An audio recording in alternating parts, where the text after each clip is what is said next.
અત્યારે અમે છીએ જે વિમાન દુર્ઘટના થઈ, વિમાન જ્યાં પડ્યું તે અસરગ્રસ્ત વિસ્તારમાં. આ વિસ્તારની હાલત એટલી ભયંકર છે અત્યારે કે તમને જોઈને અંદાજો આવશે કે આ વિમાન પડ્યું ત્યારે જે બ્લાસ્ટ થયો હશે તે કેટલો ભયંકર હશે અને તેની ગરમી કેટલી ભયંકર હશે. આ એક નિર્દોષ પ્રાણીની બોડી જોઈને અંદાજો આવશે કે અંદર બેઠેલા માણસોની શું હાલત થઈ હશે.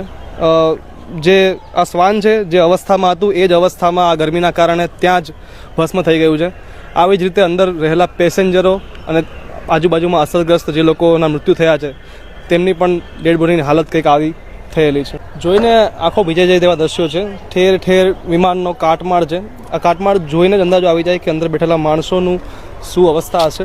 એ સિવાય અહીંયાથી મળતી માહિતી મુજબ જે સામે બિલ્ડિંગ છે આખો વિસ્તાર પ્રચંડ વિસ્ફોટના કારણે એટલો ગરમ થઈ ગયો છે.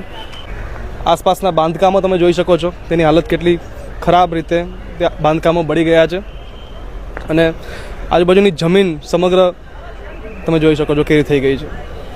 આ બિલ્ડિંગમાંથી અત્યાર સુધીમાં 15થી વધારે ડેડ બોડી નીકાળવામાં આવી છે અને આ ડેડ બોડી જેની કાઢવામાં આવી છે તે યાત્રીઓ નથી પરંતુ કેટલાક સ્ટાફ ક્વાર્ટરમાં રહેતા લોકો છે. આ તમે પાછળ જે જુઓ છો વિમાનનો પાછળનો હિસ્સો છે તે જે કેન્ટીન એરિયા હતો વિદ્યાર્થીઓનો ત્યાં આગળ પડેલ છે. કેન્ટીન એરિયામાં રહેલા બધા તમામ વિદ્યાર્થીઓના મોત થયેલા છે. બિલ્ડિંગમાં વિમાન ક્રેશ થઈ ગયા બાદ વિમાનની જે ઇંધણની ટાંકીઓ હતી તેમાં પ્રચંડ વિસ્ફોટ થવાને કારણે આજે બે બિલ્ડિંગ દેખાય છે, ક્વાર્ટર્સ દેખાય છે. એ ક્વાર્ટર્સને ભારે માત્રામાં નુકસાન થયું છે.